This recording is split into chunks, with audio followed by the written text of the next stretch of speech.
So today we are going to start our seminar on the pastimes of Sri Ramchandra.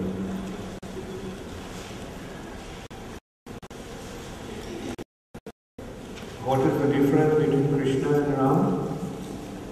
Only the same personality showing two different aspects of the Supreme Personality. Krishna is the Leela Purushottam and Lord Ramchandra is the Maryada Purushottam.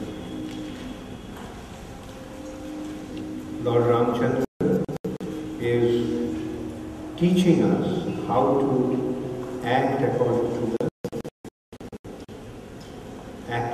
to the tenets of the teachings of the Vedas and how to honor the principle of Dharma. So,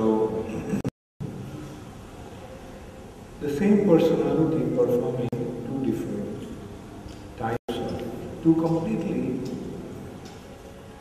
opposed pastimes. Krishna is Leela Purushottam means Krishna is acting completely independently. He is just concerned about his he wants, his Ujjain. He is the personality who has his independence. He is completely independent. He is Swarat. Therefore, at the beginning of Srimad Bhagavatam, Krishna's identity has been established as Swarat, completely independent. He can act in whichever way he wants. Nobody can question him. Just like a king, nobody can question the king's action. The king is completely independent in his kingdom. It will be a crime to oppose to the king. Even the ministers cannot oppose to the king. They can give advice to the king, but they cannot tell the king that you have to do this. Ultimate decision is up to the king. So if that is the kind of independence that the king has, then what to speak of the Supreme Personality of God? What kind of independence does he have? So that is how, first of all, we have to understand Krishna's position as a Supreme Personality. Whereas Lord Ramchandra is not, in his pastimes as Lord Ramchandra, he is not acting like that. He is actually acting as if following all the instructions, following the path of Dharma. In this way, he is teaching us. Apuni achari praku jive shikha. The Supreme Personality of God is teaching the living entities by acting himself. He himself is acting. Through his action, he is teaching the living entities how to act, what to do, and what not to do.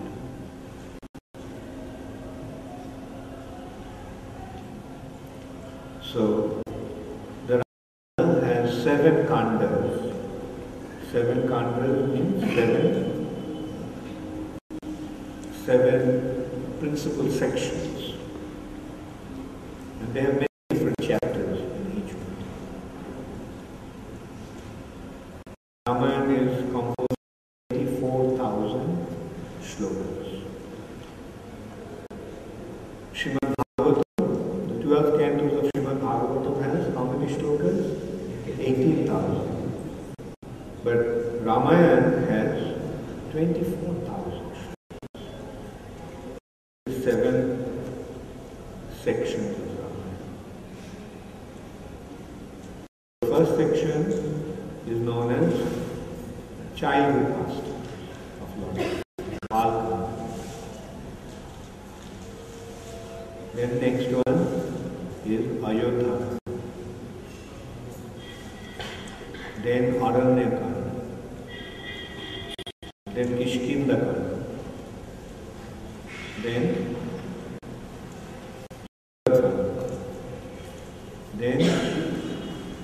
Lanka Kanda, Yuddha Kanda, and finally Uttara Kanda. So this is how gradually Ramayana is revealing the pastimes of Lord Ramchandra, starting from his birth or appearance and childhood pastimes. The Ramayana actually begins by sage Valmiki asking Narada Muni about a personality. If there is a personality on this planet who is possessing all the good qualities, he possesses all opulence, he possesses all strength, he is extremely benevolent, he is extremely honest, he is extremely just, he is extremely kind. In this way, he is Vaidanath. Don't look at them. The books are, nobody reads the books in the class. You take notes. You can read, the books are meant to read afterwards, not during the class.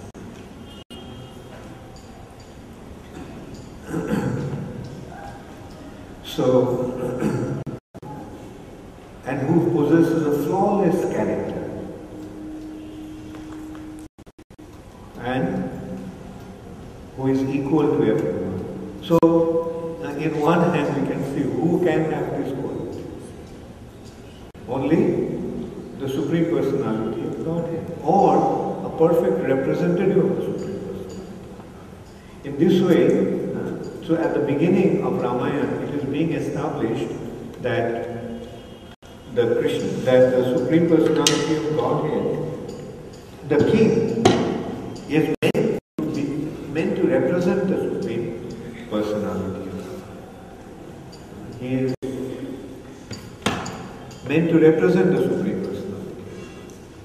So he may not have his qualities to the full, but he must represent him properly by at least partially displaying his qualities. A king must be opulent, king must be powerful, king must be generous, king must be just.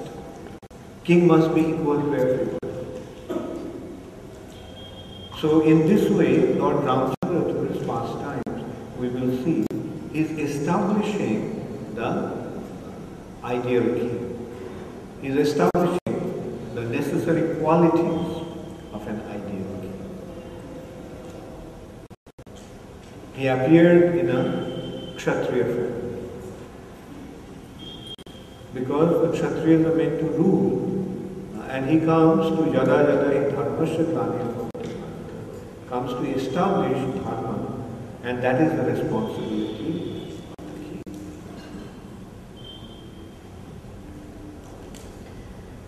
The Narada Muni replied, yes, there is an illustrious personality. He is the son of King Dasarath, who appeared in the Sun dynasty, Surya Vamsa. Sun dynasty that hails from Vivaswana. Vivaswana is the sun god. His son is Manu and Vaivashyata Manu, then Ikshaku. In this way, this Ikshaku is the king. Manu is on another plane. He is not exactly on the human plane, on the earthly plane. He is on a celestial plane. So, Manu's son, Ikshaku, actually became the ruler of the earth planet. And Dasarath appeared in that dynasty. King Dasarath appeared in that Ikshaku Vamsa. On the bank of the river Charu, there is a glorious place called Osha. That was a very, very prosperous country, endowed with all with fertile land, filled with gems and jewels, and in that Osha province there is a city called Ayodhya, and that is the capital that was the capital of Iksha. And this capital was built by Swami. Under his direction, this capital was built.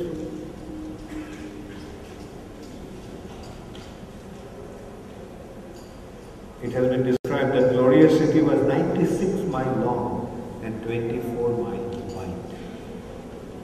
Bigger than any city existing on this planet. Los Angeles is a big city. It's only 30 kilometers by 30 kilometers. But this is 96 kilometers means 96 miles. That means about 117 kilometers long and 26 kilometers wide. Anyway, it was a large city, and it was built by the desire of Vaibhashta. Maharaj Dasarath was the emperor of the entire world and was a great Rajarshi. He was almost at the level of a Maharshi. He was on the level of a Maharshi. Actually, there are different levels of Rishis. Rajarshi, Brahmarshi, Devarshi, Rajarshi, Maharshi, Devarshi. Narad is a Devarshi, a Rishi who is on the plane of the demigod. And so these are the different levels, and he was although he was a king, he was actually a Rishi, he was a sage on a very, very exalted position. And Ayodhya was the picture of perfect Vedic culture. So that is the responsibility of a king, to establish a kingdom which is an example of perfect Vedic culture. Vedic culture is the highest human culture, and king's responsibility is to establish such a culture. And that's why we say Ram Raj, Ram Raj. Like everybody desires to have a Ram Raj because that's the idea of a kingdom. The way when Lord Ramchandra was ruling the condition of the planet, the way it was, that is the perfect situation for a human society. And a king's responsibility is to establish such a kingdom. And the way to do it is by perfectly establishing the Vedic culture. Now Prabhupada often commented that they want Ram Raj without Ram. They are Ravans and they want Ram Raj. So how will Ravan establish Ram Raj? Without accepting the Supreme Personality of God, there is no possibility of establishing the perfect human society. The perfect human society must be established with the Supreme Personality of God in the center. I just realized I have 1 hour. Half an hour is almost gone. The class will be for 1 hour. Will be the first session. There will be a break for 15 minutes, and then there will be another 1 hour. So I'll try to quickly go through it now. King Dasarath was an extremely powerful king. He was so powerful that sometimes the demigods would invite him to come and fight on their behalf against the king. So he was so powerful that he was called in the heavenly planets to fight on behalf of the demigods. When the demigods felt that they were not strong enough, they used to come and seek for Dasarath's support. He was an extremely powerful king. He was ruling over the entire earth planet, but he was not fully satisfied because he didn't have a son. So King Dasarath then decided to perform the Ashwamedh Yajna, a horse sacrifice, in order to get a son. And when he was consulting with his ministers, then, with his gurus, Dasarath's Kula Guru were Vashishta and Vamdev. Vashishta is their Kula Guru. Vashishta and Vamdev. They're two very exalted personalities. So, when Dasarath expressed his desire, his minister Sumantra, his chief minister Sumantra, called him aside. And he told him that, look, a long time ago I heard one incident. I heard Sanat Kumar explaining, Sanat Kumar was narrating of some incidents. And in that incident, it has been described that you will have 4 sons. So don't worry. And in this way, then he described what Sanat Kumar said. So we can see what an exalted minister also Dasarath had. Who is Sanat Kumar? Sanat Kumar is one of the 4 Kumars, the first 4 sons of Lord Brahma. And Sanat Kumar told in Satyayuga that King Dasarath will have 4 sons. That means he was actually talking about the appearance of the Supreme Personality of Godhead as the son of King Dasarath. And he advised, in that he mentioned that an very exalted sage called Rishashringa, the son of Nrigi Rishi, should perform the fire sacrifice for you. So Rishashringa was invited to perform the fire sacrifice, and most elaborate arrangements were made to perform the sacrifice. You know what is the horse sacrifice? The horse is let loose and the horse will go throughout the world. And if anybody stops the horse, the challenge horse, then there will be a fight between the challenging king and the king who sent the horse. And if he is defeated, then he won't be able to perform the sacrifice. After establishing his sovereignty through the horse, then when the horse came back, then the sacrifice would be performed. And the horse would be offered in the sacrifice. So after 1 year, Dasarath's challenge horse came back, traveling over the whole entire earth planet, establishing Dasarath's sovereignty, and then the Ashwamedh Yajna was performed. And after that, Rishashringa suggested to Dasarath that you also, although I know after performing the sacrifice, you will have 4 sons, you will have many sons, but I would suggest that you also perform Putrishti a sacrifice that brings auspiciousness to the children,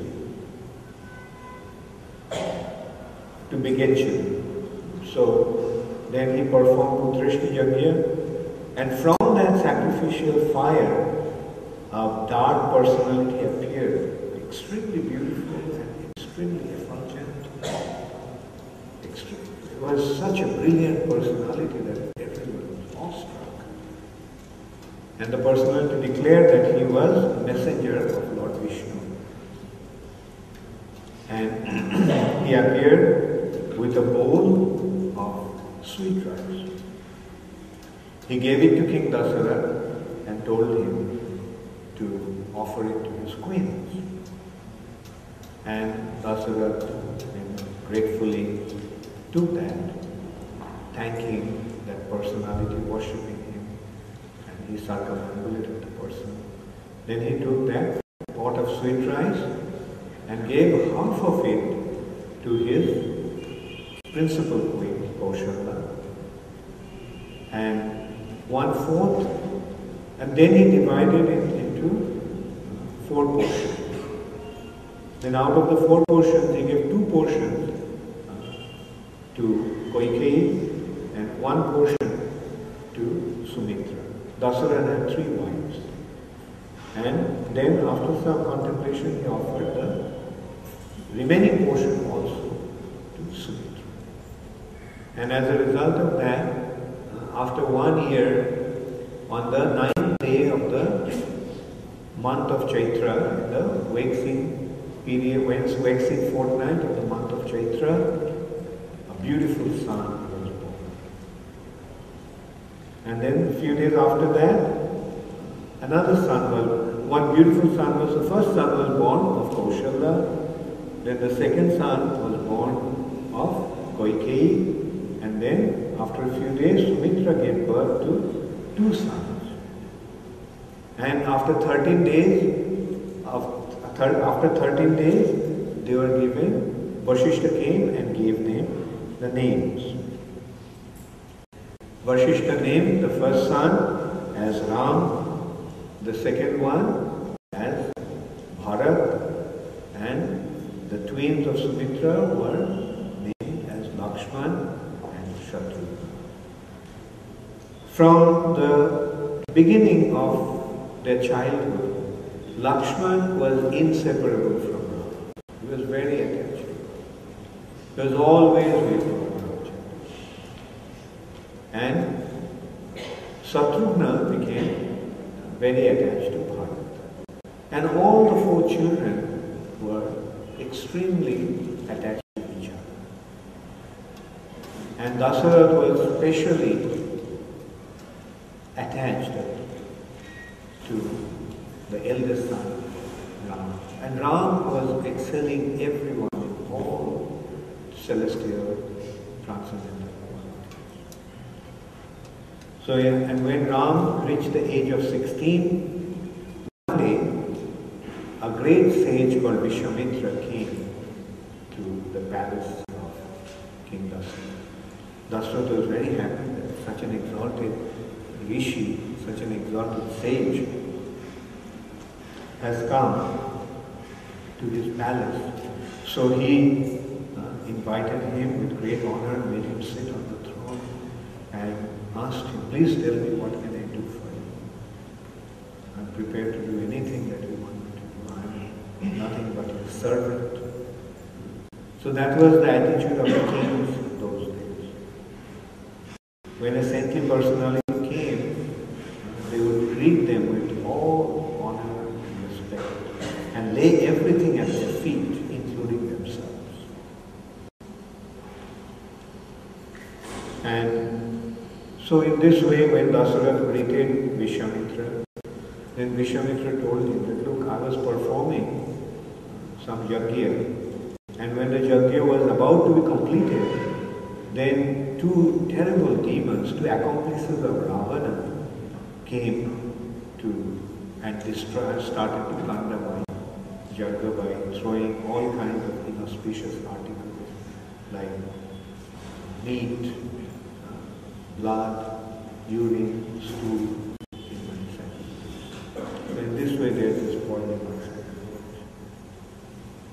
So I want Ram to come with me to kill these 2 demons called Maricha and Subha. Maricha and Subha. So when Dasarath heard that, he pleaded to him that, look, Ram did not even complete his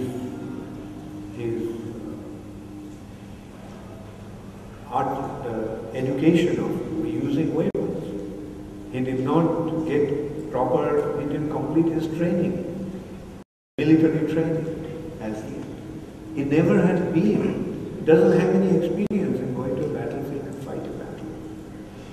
So how is he going to fight a 16-year-old boy? How is he going to fight a 15-year-old? And he knew, like the moment he heard Ravana's name, that they are the accomplice of Ravana, he became extremely, because he knew how powerful Ravana was. So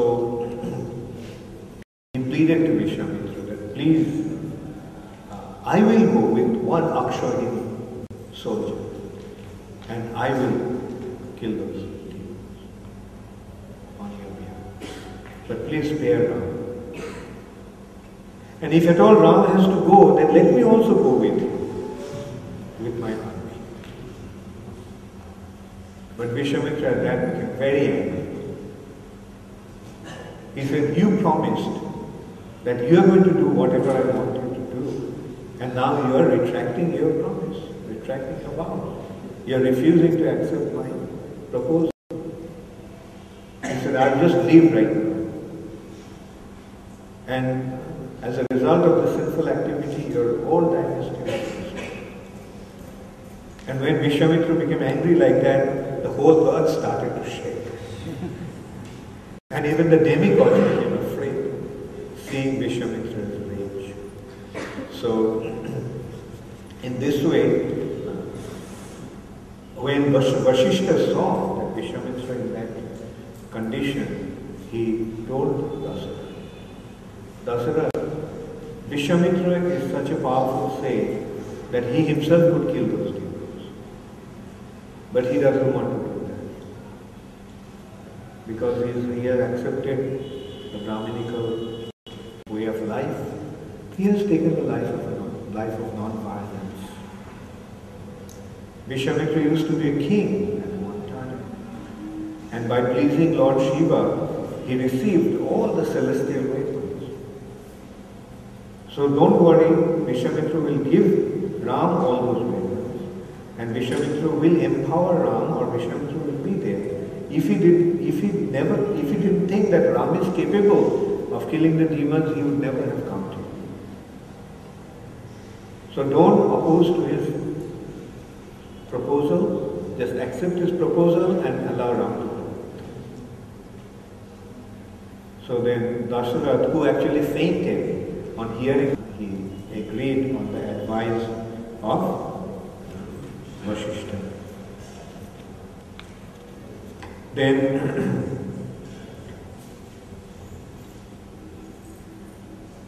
and also he mentioned another thing, that Vishwamitra could easily kill these two demons, Marichi and Sudhana.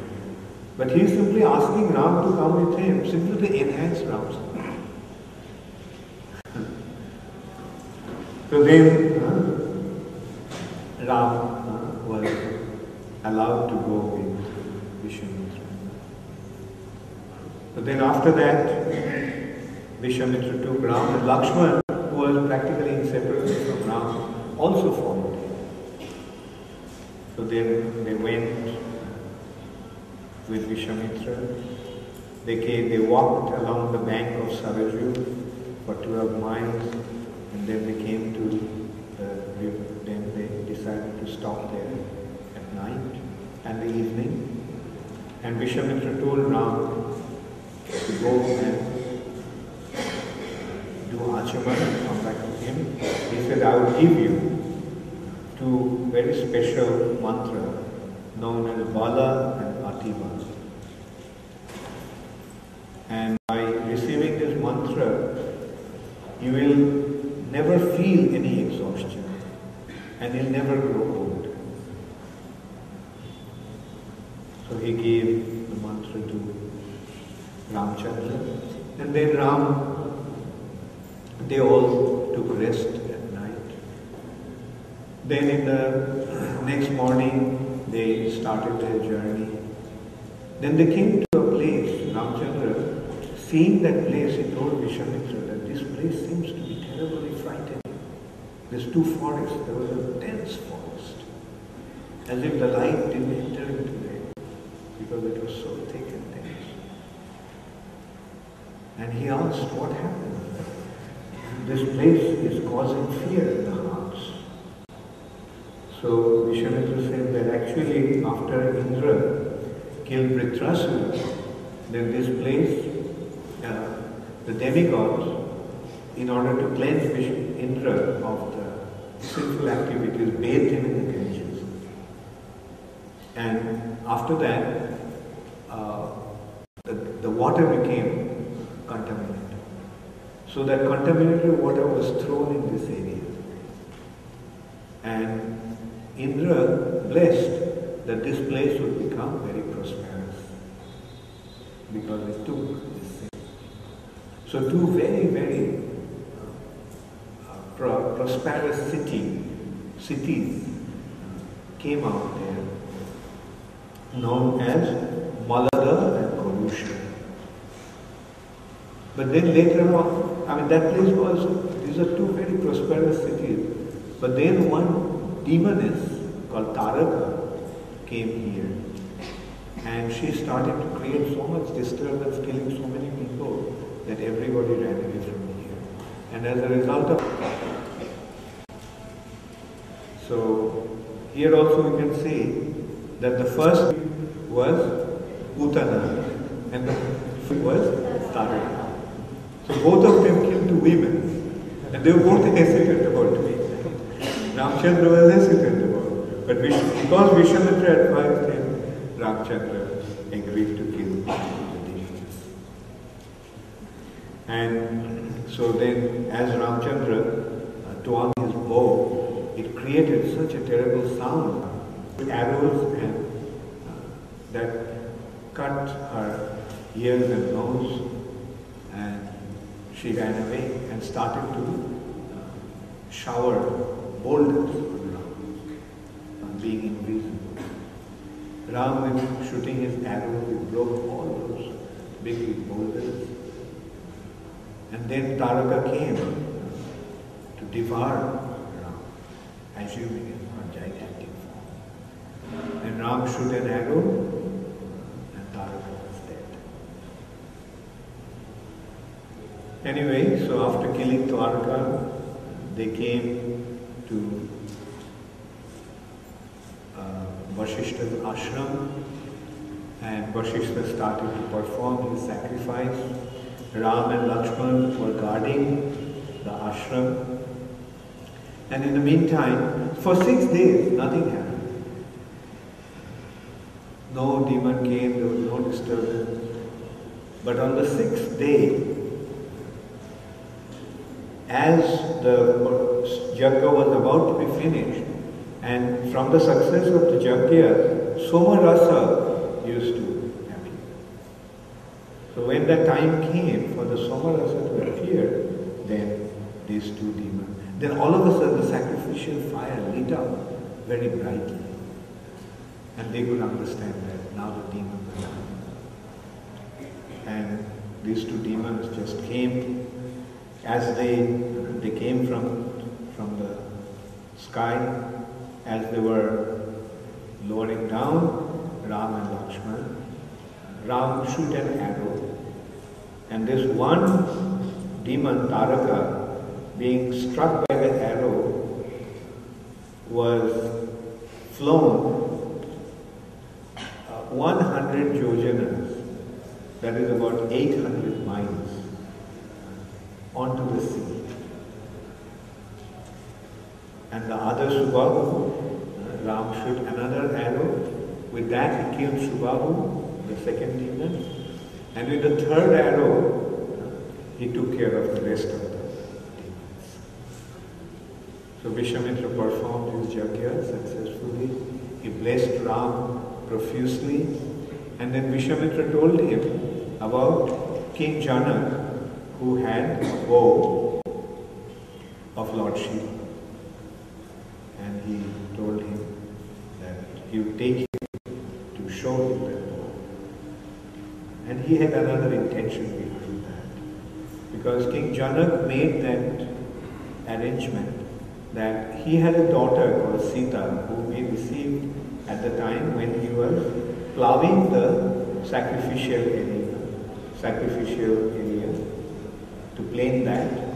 Then at that time, from the tip of the plough, while he was ploughing, he found one beautiful girl.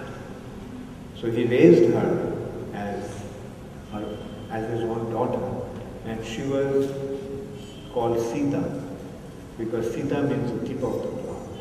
Because she appeared from the tip of the plow, she was named Sita. From her childhood, Janak saw that this girl is endowed with all kinds of divine qualities. He could understand that this was not an ordinary girl. So that's why he decided that this girl should be married to somebody who is extraordinary in his character. So he made that arrangement that he had the bow of Lord Shiva. So anybody who would string the bow, bend the bow and string the bow, he will offer Sita to him. And many princes and kings came, but no one would, even the demigods couldn't string them. So Vishwamitra wanted Ram to come to Janak's court. So he brought Janak and he brought them to Janak's court. Janak was very pleased to see Vishwamitra. Vishwamitra introduced Ram and Lakshman to him and said, these two princes want to see, they're curious to see the bow of Lord Shiva. So Janak arranged the bow to be brought in. 500 people carried the bow in a cart, a huge cart. And the 500 people are pulling the cart. It was such a huge bow. And so Ram saw. Janak told him that no one has ever been able to string that. But if you want, you can try. So then Ram just very easily picked up the bow. And then with his left hand, he bent the bow. And he just broke the bow into two pieces. It created such a sound that besides Vishwamitra, Janak, Ram and Lakshman, everyone they fainted. And Sita. Everyone they fainted. Just the hearing the sound of breaking of the bow. And then Janak told Vishwamitra, please inform King Dasarath to come here to participate in the wedding of Ramchandra. So the messengers were sent to King Dasarath, and Dasarath was very pleased to hear that Ram's wonderful act has won Sita. So he immediately came with all his entourage, with his army, carrying all kinds of valuable gifts, and big entourage.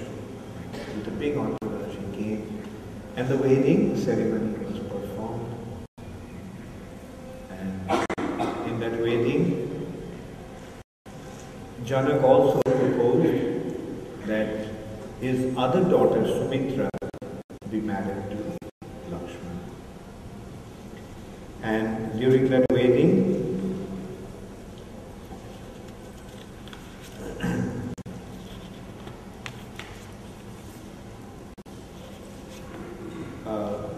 Bharat and Satrugna also were married to his brother's daughter.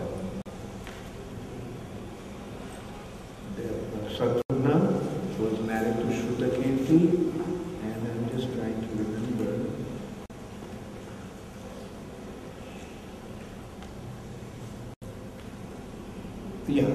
Mandavi. Bharat was married to Mandavi and Satrugna was married to Shrutakirti. So all four brothers got married. So what do we understand? Who are these four personalities? They are the Supreme Personality of God. So these four daughters, four girls were also their eternal consorts, Lakshmi. Ramchandra, Ram, Lakshman, Bharat and Satrugna were married to Lakshmi in this way. So this way they had the wonderful wedding ceremony. But when they were returning home, then they saw some inauspicious signs. They heard the birds were crying while they were flying. So Dasarath became very worried. But at the same, he asked Vasishta, what's happening? What's the inauspicious? Vasishta said, there's something inauspicious going to happen. But nothing to worry about, because the animals are moving from left to right. They're crossing the path from left to right.